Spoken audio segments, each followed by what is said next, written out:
नमस्कार, good evening. Gajadhar Singh educational college में आप सभी का स्वागत है।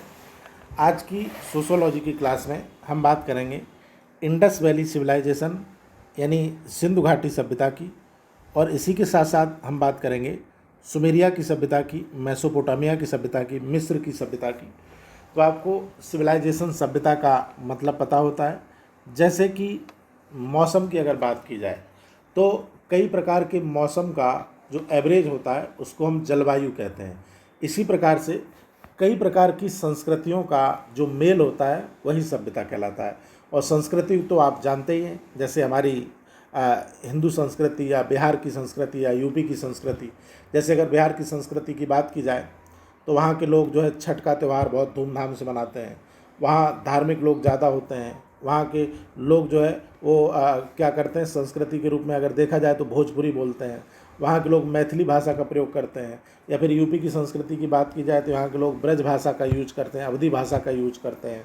हम लोग जो है भगवान की पूजा करते हैं, किस तरह के कपड़े पहनते हैं, तो यही सब संस्कृति है। और कई संस्कृतियों का मेल सभ्यता कहलाता है, ऐसे आप समझ लीजिए। जैसे कई मौसम का मेल जो है जलवायु कहलाता है। तो बहुत ही इंपॉर्टेंट ये टॉपिक होता है, सभी लोग जुड़ जाइए। मुझे ऐसा देखने को मिल रहा है कि बहुत सारे लोग क्लास ही नहीं करते हैं। भाई उनको कोई लेना देना नहीं है, वो अपने आप को ओमनी पोटेंट और सर्वशक्तिमान, सर्वव्याप्त, सबसे ज़्यादा होशियार समझ लिए हैं। बाद में जब एग्ज़ाम होगा और कोई भी मेरे से कहेगा कि भाई सर कुछ इंतजाम है कि नहीं है, हम फेल हो गए, पास हो गए, क्या हुआ, क्या, कुछ भी नहीं सुनने वाला हूँ। मैं किसी से कोई बात नहीं करूँगा एग्ज़ाम के बारे में। यहाँ पे बेहतरीन क्लास आपको दिया जा रहा है, आप क्लास पढ़िए। अगर आपको लगता है कि आप बहुत इंटेलिजेंट हैं तो आप क्लास ना पढ़िए, लेकिन एग्ज़ाम के टाइम पे किसी भी हेल्प की बात अगर किसी ने की, या एग्ज़ाम में किसी की बैक आई तो बैक आने के बाद किसी ने कहा कि सर कुछ जो है करवाइए, तो ऐसा कुछ भी नहीं होने वाला है, उल्टा आपकी मार पड़ेगी, ये ध्यान रखिएगा। तो क्लास आपको रेगुलर करना है अगर आप करना चाहते हैं तो। अगर आपका मन नहीं है तो मत करिए, लेकिन हमारी कोई जिम्मेदारी नहीं होगी बाद में। चलिए, तो सिंधु घाटी सभ्यता को हम लोग पढ़ रहे थे, उसी को हम लोग कंटिन्यू कर लेते हैं, आगे देखते हैं। सिंधु घाटी सभ्यता की कई विशेषताओं को कल हमने समझा था। आज जो पहला है टॉपिक सिंधु घाटी सभ्यता का, वो है लोगों का धार्मिक जीवन। ठीक है, मैं डायरेक्ट बुक से इसलिए पढ़ा रहा हूँ कि आप आराम से, होता क्या है देखिए, आप में से बहुत सारे बच्चे ऐसे हैं, मैं जान रहा हूँ कि आप कुछ ना कुछ काम करते हैं, आप बहुत मेहनत से पैसा दिए हैं, बहुत मेहनत से आप अपना जीवन यापन कर रहे हैं, काम कर रहे हैं। बहुत सारे बच्चे ऐसे हैं जो घर से दूर हैं, बहुत सारे बच्चे ऐसे हैं जिनको पढ़ने का समय नहीं मिलता। लेकिन मेरी नज़र में मुझे ऐसा लगता है कि आज के समय में ऐसे बच्चों की संख्या बहुत कम है जिनके पास मोबाइल ना हो।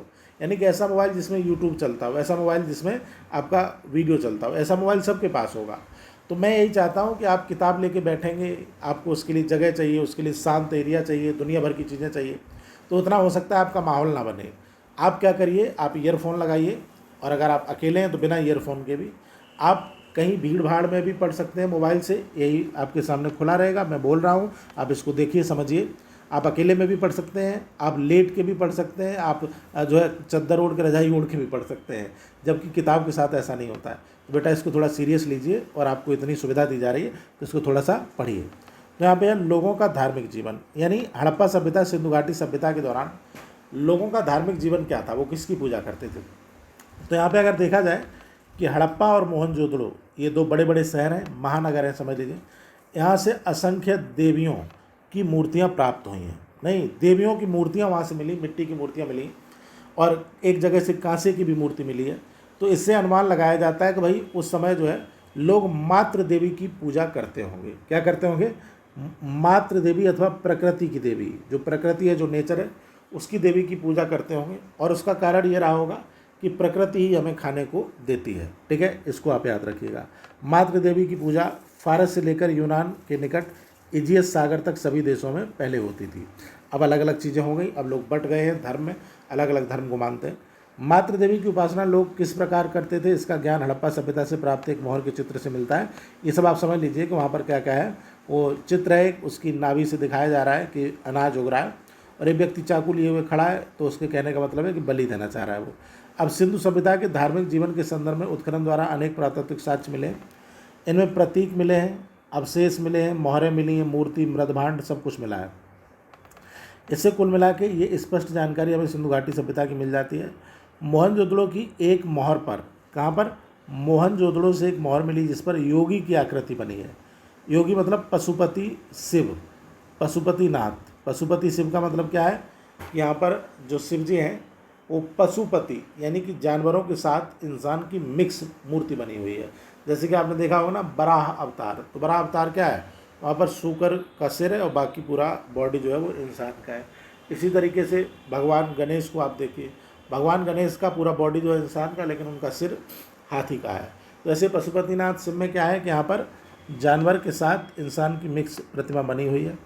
लिंग प्रस्तरों जो शिवलिंगों से मिलते जुलते हैं, शिवलिंग का भी उस समय कुछ हमें साक्ष्य मिला है। मातृ देवी की मूर्तियाँ तो मिली हैं, अभी हमने कहा था। तो इन सब से अनुमान लगाया जा सकता है कि उस समय के लोग क्या करते थे, नाग पूजा करते होंगे। ठीक है, यहाँ पे क्या होगा कि भाई अनुमान क्या लगाया जा सकता है, मातृ देवी की तो पूजा करते ही होंगे, शिव की भी पूजा करते होंगे, शिवलिंग की करते होंगे, लेकिन उस समय नाग पूजा, नाग पंचमी आज भी मनाया जाता है, वृक्ष पूजा करते होंगे। आज भी आप जानते हैं कि कोई त्यौहार होता है जिसमें वृक्ष पीपल की पूजा की जाती है, मुझे नाम नहीं याद आ रहा है। सूर्य पूजा तो आप जानते हैं, छठ इतना बड़ा त्यौहार, महापर्व है ये छठ का। तो ये छठ का महापर्व क्या है, बेसिकली सूर्य की ही पूजा है। हम सूर्य की पूजा करते हैं, हम सूर्य देवता से प्रार्थना करते हैं कि हमें ऊर्जा मिलती रहे। और जल की पूजा, अब बताइए सूर्य और जल की पूजा एक साथ कहाँ पर होती है, छठ के त्यौहार में होती है। यहाँ पर जल की भी पूजा हो जाती है और सूर्य की भी पूजा हो जाती है। तो आज भी होती है और तब भी होती थी। चलिए अब अगला देखिएगा, सिंधु सभ्यता के लोगों का सामाजिक जीवन कैसा था।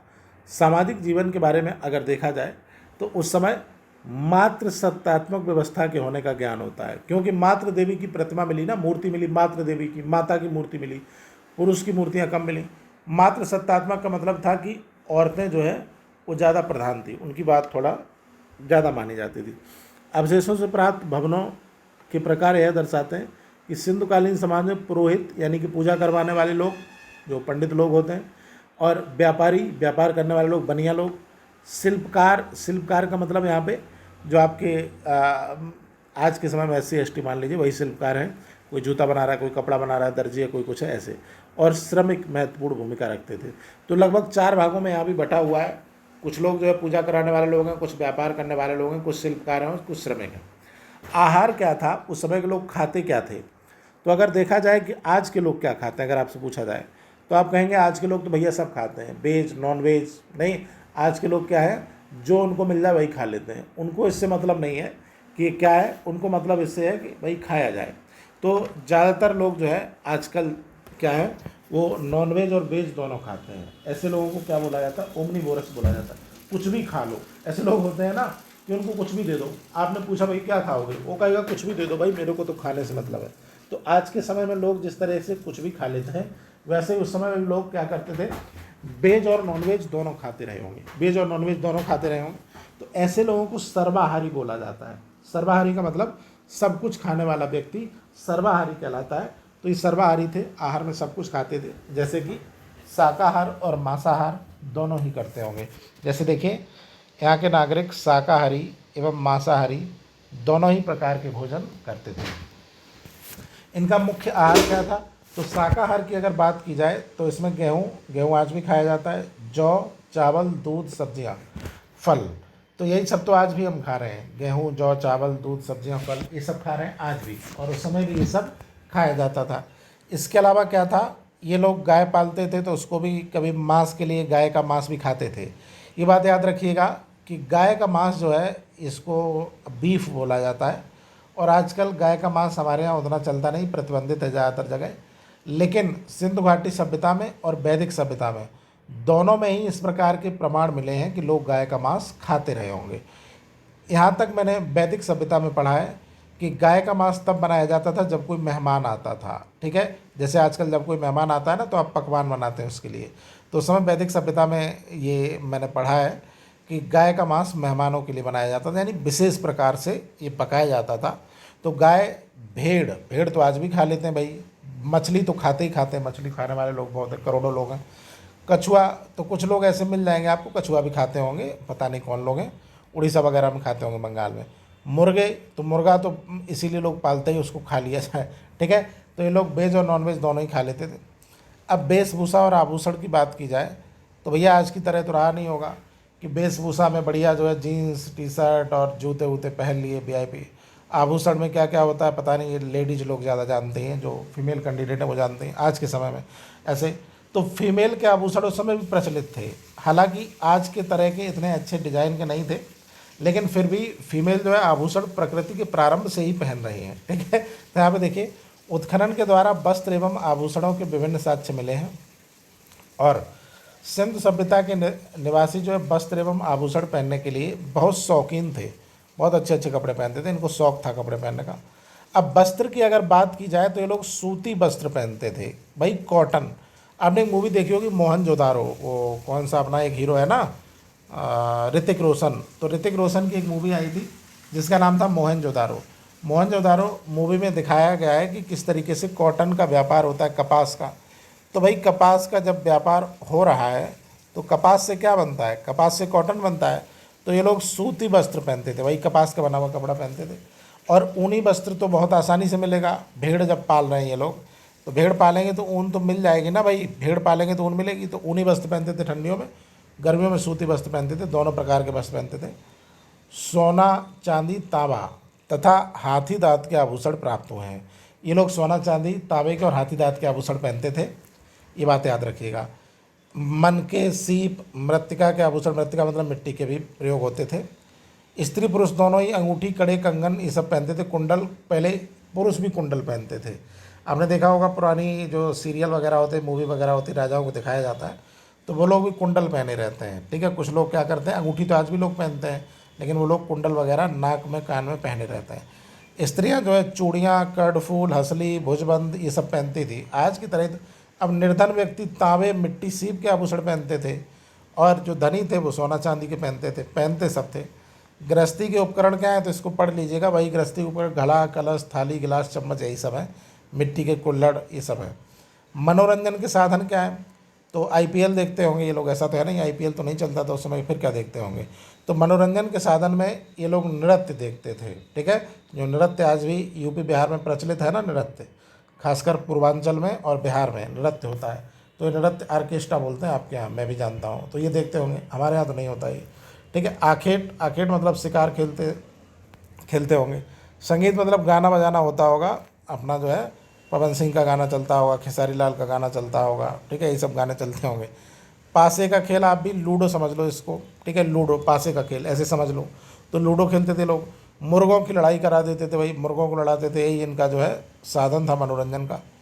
औषधियाँ क्या थी, दवाई वगैरह कहाँ से लाते थे, तो अंग्रेजी मेडिकल स्टोर तो थे नहीं, और ना ही उस समय जो है कोई आयुष्मान कार्ड बना था। तो ये लोग क्या करते थे, औषधियों का प्रयोग करते थे। और औषधि वही आपकी आयुर्वेदिक औषधि, कहीं से फूल पत्ती पेड़ पौधा जो भी मिला उसको देखा, उसमें क्या क्या महत्व है उसका, उसको लगा लिया।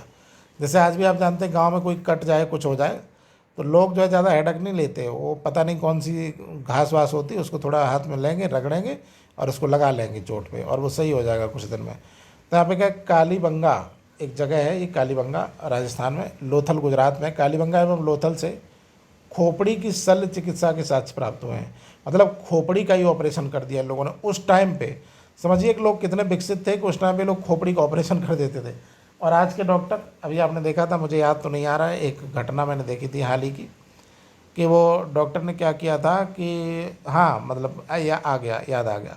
मतलब ये ऐसे ही एक मेडिकल कॉलेज की घटना थी कि वहाँ चूहे जो है, वो बहुत पुरानी घटना है ये, वो एक मरीज़ था उसकी आँख खा गए थे नहीं, आँख ही खा गए, बेचारा इलाज कराने आया, चूहे उसकी आँख खा गए। एक दूसरी घटना थी, चूहे अंगुली खा गई एक मरीज़ की। किसी घटना में डॉक्टर ने कैंची छोड़ दी, ऑपरेशन किया, कैंची भूल गया अंदर ही पेट में ही। तो ये आज का है, और उस समय लोग कितना विकसित थे कि अपना खोपड़ी का ऑपरेशन कर रहे थे। ठीक है, हालांकि उतना विकसित नहीं थे, लेकिन फिर भी समझ लो मूर्ख तो नहीं थे, भले ही विकसित नहीं थे। सीटी स्कैन एमआरआई वगैरह तो नहीं होता होगा जैसे आज होता है। आप समझ लीजिए सीटी स्कैन एमआरआई वगैरह भी होता है ना, तो एमआरआई मशीन भारत में नहीं बनती है, बाहर से आती है, जापान वगैरह से। हम लोग जो है इतने ही विकसित हैं। प्रसाधन सामग्री, प्रसाधन आप जानते ही हैं, तो यहाँ पर प्रसाधन सामग्री का उपयोग करती थी स्त्रियाँ। मतलब क्या था, श्रृंगार, मेकअप बोलते हैं इसको, क्या बोलते हैं, मेकअप। प्रसाधन सामग्री को मेकअप का सामान बोलते हैं। तो मेकअप तो आजकल तो पूरा झोला भर भर के मेकअप होता है, इतना मेकअप किया जाता है।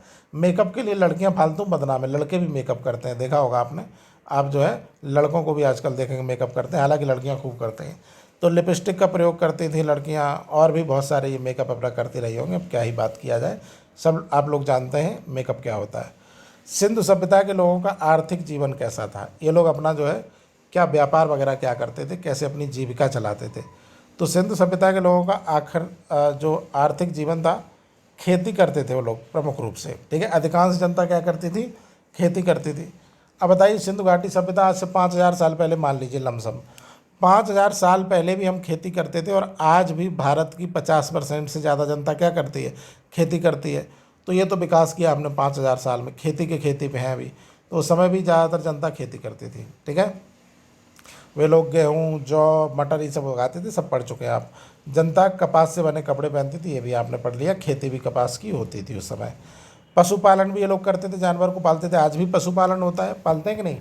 आप देखिए गांव में, शहर में लोग पशुपालन करते हैं, कोई दूध के लिए करता है, कोई मांस के लिए करता है, पशुपालन तो करता ही है। तो कुंवड़ वाला बैल और बिना कुंवड़ वाला बैल, इसको पाला जाता था।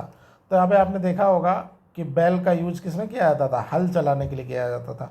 आजकल क्या है कि हल वाला कॉन्सेप्ट गायब हो गया, अब ट्रैक्टर है ज़्यादातर जगह पे।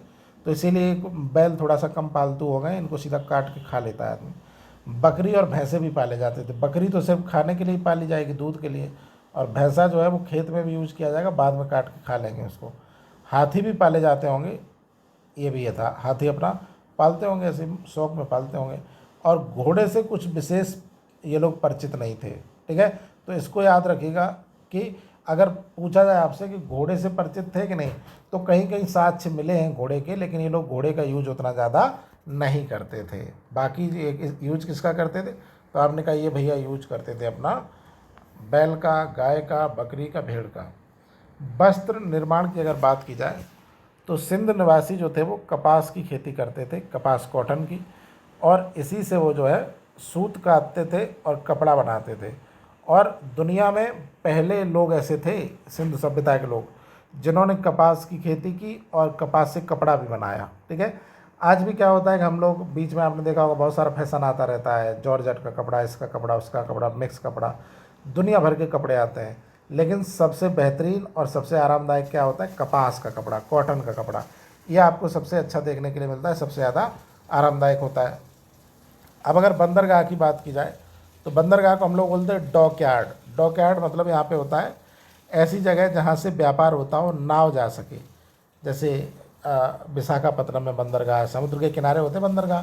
बड़े बड़े जहाज़ आजकल आते हैं विदेश से, उनमें सामान भर के आता है। जैसे आपने एक बार सुना होगा ना, एक इतना बड़ा जहाज़ था, उसमें सामान भर के आ रहा था, वो बीच में जो है वो नहर में फंस गया था, एवरग्रीन उसका नाम था। तो बड़े बड़े जहाज़ सामान से जो भर के आते हैं बंदरगाह पे रुकते हैं, वो वहाँ से सामान उनको उतारा जाता है या फिर लोड किया जाता है।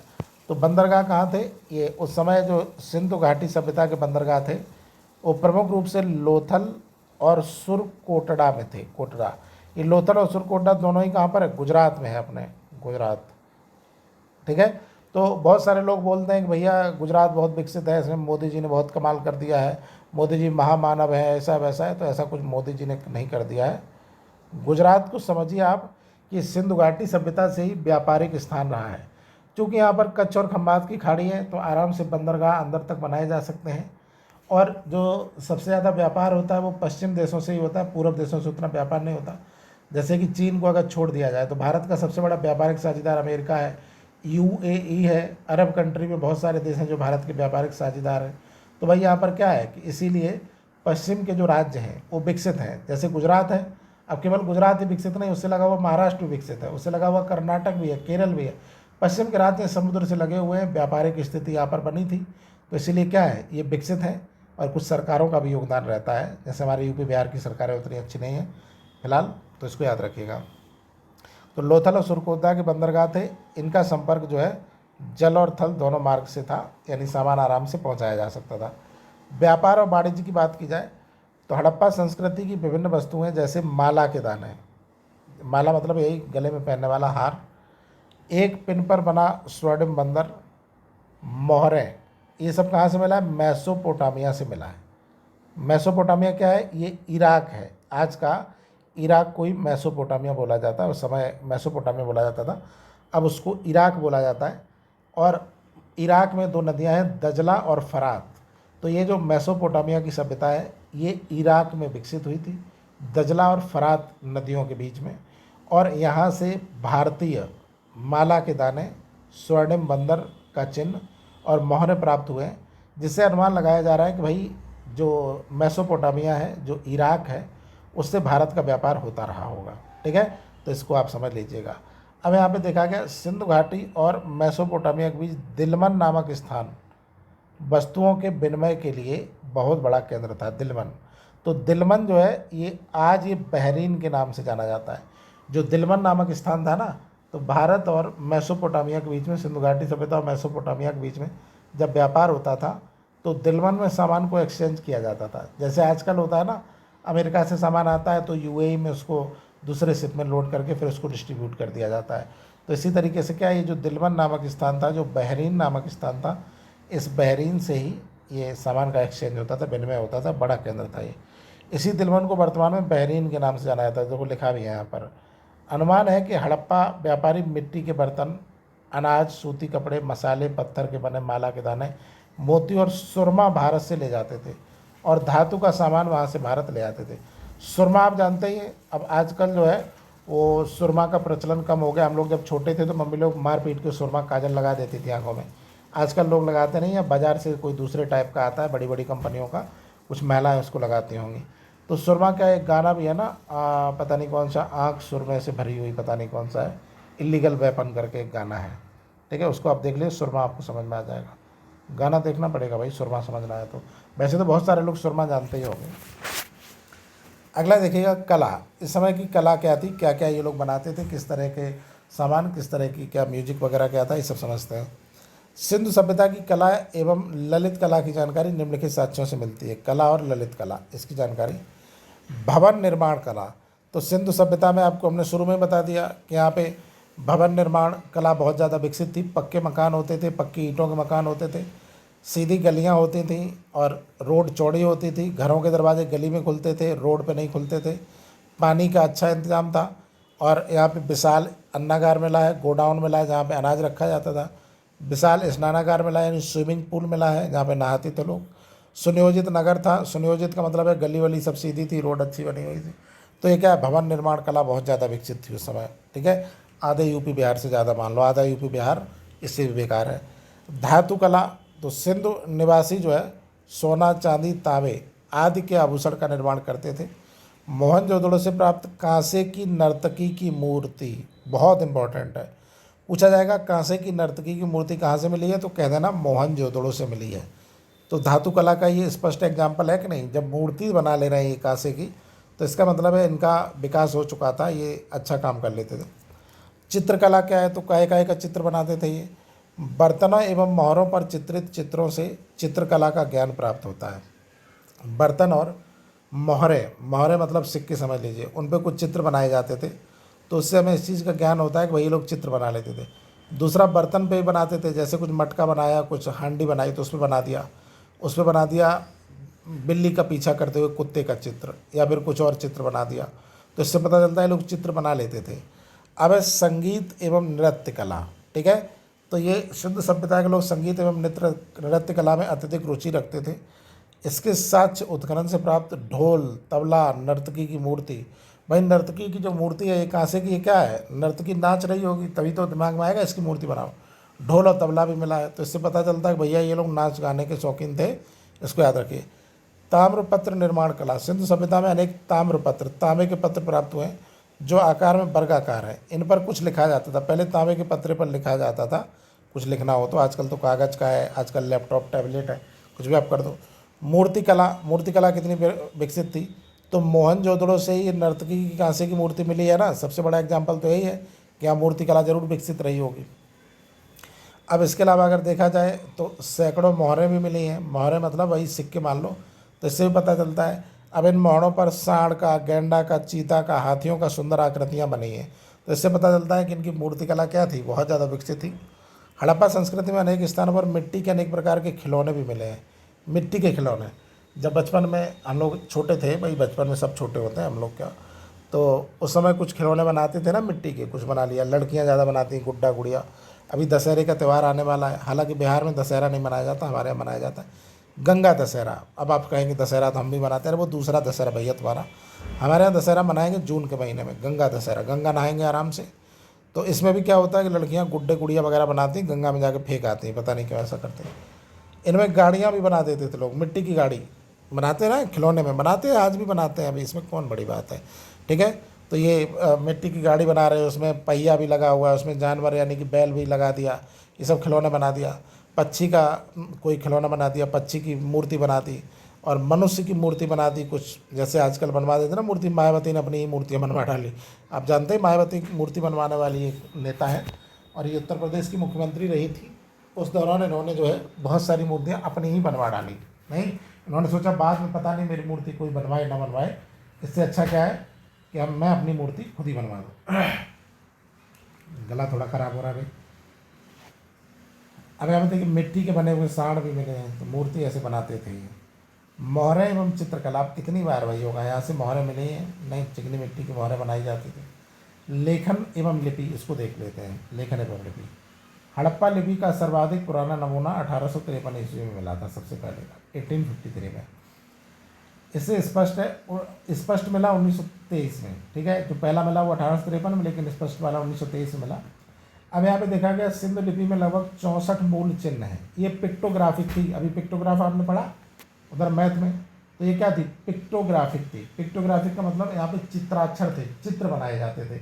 जैसे पिक्टोग्राफ आपने मैथ में पढ़ा था ना, लड़की का चित्र बना दिया, लड़के का बना दिया, कुछ फूल का बना दिया, ऐसे चित्राक्षर थे। 64 मूल चिन्ह और 205 से 400 तक इसमें अक्षर थे। सैल खड़ी की आयताकार मोहरों, तांबे की गुटिकाओं आदि पर ये मिलते हैं। यह लिपि चित्रात्मक थी, वही पिक्टोग्राफिक थी। यह लिपि अभी तक पढ़ी नहीं जा सकती, वही पता नहीं इन्होंने क्या लिख दिया। जैसे छोटा बच्चा कोई लिख दे, 1 साल का 6 महीने का पेन दे दो, लिख देगा अपना, कुछ नहीं पढ़ पाओगे ना। तो ऐसे ही इन्होंने पता नहीं क्या पिक्टोग्राफ बनाया, क्या निशान, क्या चिन्ह बनाया, क्या शब्द लिखे, हम नहीं पढ़ पा रहे। बाद में पढ़ लेंगे तो बता देंगे आपको फ़ोन करके। इस लिपि में प्राप्त सबसे बड़े लेख में करीब 17 चिन्ह हैं। कालीबंगा के उत्खनन से प्राप्त मिट्टी के ठीकरों पर उत्कीर्ण चिन्ह अपने पार्श्ववर्ती दाहिने चिन्ह को काटते हैं। ठीक है, तो ये आप याद रखो ना, रखो यहाँ पे, याद ही रखो कि यहाँ पर सैंधव लिपि जो है दाहिने से बाईं ओर लिखी जाती थी। सैंधव लिपि कैसे लिखी जाती थी, सिंधु घाटी सभ्यता की लिपि, तो दाहिने से बाईं ओर। आजकल जो हम लिख रहे हैं वो बाईं से दाईं ओर लिख रहे हैं ना, ये बायां है और ये दायां है, तो हम लोग ऐसे लिखते हैं ओम भूर्भुवः ऐसे नहीं, लेकिन वो लोग क्या करते थे, वो ऐसे लिखते थे, वो ऐसे लिखते थे, ऐसे उल्टा नहीं, दाहिने से बाईं तरफ, जैसे उर्दू लिखी जाती है ऐसे मान लो, उर्दू टाइप से वो उल्टा ही लिखते थे, दाहिने से बाईं तरफ। मुद्रा करेंसी, तो सैंधव सभ्यता की कला में मोहरों का विशिष्ट स्थान था, मोहरों का। ठीक है, मोहरे भाई, मुद्रा करेंसी। पहले सोने की मोहरें आती थी, आज भी आते हैं, अब तो खैर लोगों की औकात नहीं सोना खरीदने, कितना महंगा है। पुराने ज़माने में देखा होगा, दादी दादा लोग, परदादा लोग मोहरें रखते थे सोने की, नहीं प्रॉपर्टी के रूप में। तो आपने देखा होगा वही बिस्किट की तरह होता है, जैसे बिस्किट होता है, तो ये समझ लो। अब तक करीब 5000 मोहरें प्राप्त की जा चुकी हैं। इनमें से 1200 अकेले मोहनजोदड़ो से मिली हैं। ये मोहरें बेलनाकार, वर्गाकार, आयताकार, वृत्ताकार रूप में मिली। सबसे ज़्यादा कहाँ से मिली, मोहनजोदड़ो से। इनका निर्माण जो है सैल खड़ी, सैल खड़ी मतलब समझ लीजिए मिट्टी, मजबूत मिट्टी पका के बनाई जाती है, सैल खड़ी से होगा। इस पकी मिट्टी की मूर्तियों का निर्माण चिकोटी पद्धति से किया जाता था। चिकोटी पद्धति क्या है कि भाई मूर्ति बनानी है तो पहले मिट्टी को गीला करो, उसको बढ़िया आटे की तरह गूंद लो, फिर अंगुली से, हाथ से चिकोटी काट काट के उस मूर्ति को आकार दो। ठीक है, मिट्टी है उसमें से चिकोटी से यानी अंगुली से, अंगुलियों से उसको मिट्टी को हटा हटा के उसको आकार दो, उसी को चिकोटी पद्धति बोलते हैं, और उसको बाद में पका दो। परंतु कुछ मोहरें काचल मिट्टी, गोमद चट और मिट्टी की बनी हुई मिली है। अधिकांश मोहरों पर संचित लेख में एक सरंगी सांड, एक सींग वाला सांड जो है, ये बहुत इंपॉर्टेंट है भाई, एक सरंगी सांड जो है ये बहुत इंपॉर्टेंट है, एक सींग वाला सांड ये मिला है वहाँ पर। भैंस, बाघ, गेंडा, हिरन, बकरी, हाथी के चित्र उकेरे गए। इनमें से सर्वाधिक आकृतियाँ एक सरंगी सांड की, नहीं एक सींग वाला सांड है, इसी की सर्वाधिक मिली है। आपसे पूछा था हड़प्पा सभ्यता में सबसे ज़्यादा आकृतियाँ किसकी मिली हैं, तो आप कहेंगे एक सरंगी सांड की सबसे ज़्यादा मिली हैं। लोथल और देसनपुर से तांबे की मोहरें मिली हैं। लोथल ये आपका गुजरात में था। मृतक संस्कार, तो मृतक संस्कार की अगर बात की जाए तो मोहनजोदड़ो और हड़प्पा से प्राप्त सामग्री से ज्ञात होता है कि सिंध निवासी धार्मिक विश्वासों के आधार पर 3 प्रकार से अंतिम संस्कार ये करते रहे होंगे। पहला अंतिम संस्कार था पूर्ण समाधि।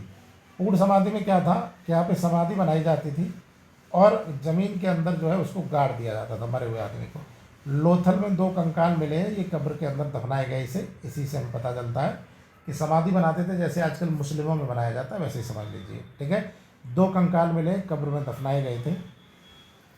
आंशिक समाधि की अगर बात की जाए तो इसमें मृतक व्यक्ति के शरीर को खुले स्थान पर छोड़ दिया जाता था, ऐसे छोड़ दिया खुले में। अब उसको जो जानवर है, चील, कौवा, पक्षी, उसको खाएंगे आराम से, और बाद में जो उसकी अस्थियां वगैरह बचेंगी उनको पात्र में रखकर और ज़मीन में गाड़ दिया जाएगा। जैसे आजकल होता है ना, हम लोग अस्थियों को, जो हमारे पूर्वज उनकी अस्थियों को ले जाके हम गया जी में विसर्जित कर देते हैं, नदी में, या फिर हमारे द्वार में विसर्जित कर देते हैं, बनारस में विसर्जित कर देते हैं। तो उस समय के लोग अस्थियों को विसर्जित नहीं करते थे, वो ज़मीन के नीचे गाड़ देते थे, गड्ढा खोद के। दाहकरण, यहाँ से दाह संस्कार के भी साक्ष्य मिले। तो यहाँ पे कहता है इसमें सबको जलाकर उसको राख कर दिया जाता था और उसकी राख और अस्थियों को कलश में रखकर ज़मीन में दफना दिया जाता था। यानी कुल मिला के इसको कलश समाधान कहते थे। और उस समय ऐसे गंगा नदी में या फिर गया में जाके ये अस्थियों को विसर्जित करने का शायद उसमें प्रचलन नहीं था। अब सिंधु सभ्यता का अंत कैसे हो गया, इसको ज़रा देखो। ऐतिहासिक प्रमाण तथा लिखित विवरण के अभाव के कारण महामारी मतलब जैसे कोरोना आ गया, सूखा पड़ गया। महामारी मतलब कोरोना जैसे कोई बीमारी आ गई, सूखा पड़ गया, बारिश नहीं हुई, बाढ़ आ गई ज़्यादा, ठीक है, जैसे कोसी में बाढ़ आ जाती है, भूकंप आ गया, विदेशी आक्रमण हो गया, ये सब माना गया है कि यही जो है इसकी अंत के सबसे प्रमुख कारण है। अब इसमें सबसे ज़्यादा माना जाता है कि बाढ़ आ गई होगी संभवतः, इसीलिए इसका अंत हो गया। लेकिन यहाँ पे स्पष्ट कुछ भी नहीं है, तो हम इसके बारे में स्पष्ट रूप से नहीं कह सकते। कुछ लोगों का मानना है कि जो आर्य लोग थे, आर्य, इसके बाद वैदिक सभ्यता है ना, तो आर्य लोग आए, उन्होंने सिंधु घाटी सभ्यता को तहस नहस कर दिया, अपना कब्जा जमा लिया। उन्होंने क्या किया, पूरी सभ्यता को चेंज कर दिया और उस पर अपना कब्जा जमा लिया। तो इस कारण से सिंधु घाटी सभ्यता समाप्त हो गई। ठीक है, तो समाप्त होने के कारण आपने समझ लिए। आज की क्लास में आपको सिंधु घाटी सभ्यता के बारे में समझ में आया होगा। अगले क्लास में हम सिंधु घाटी सभ्यता को पूरी तरीके से फिनिश कर देंगे। ठीक है, तो आज के लिए इतना ही रखेंगे। Thank you.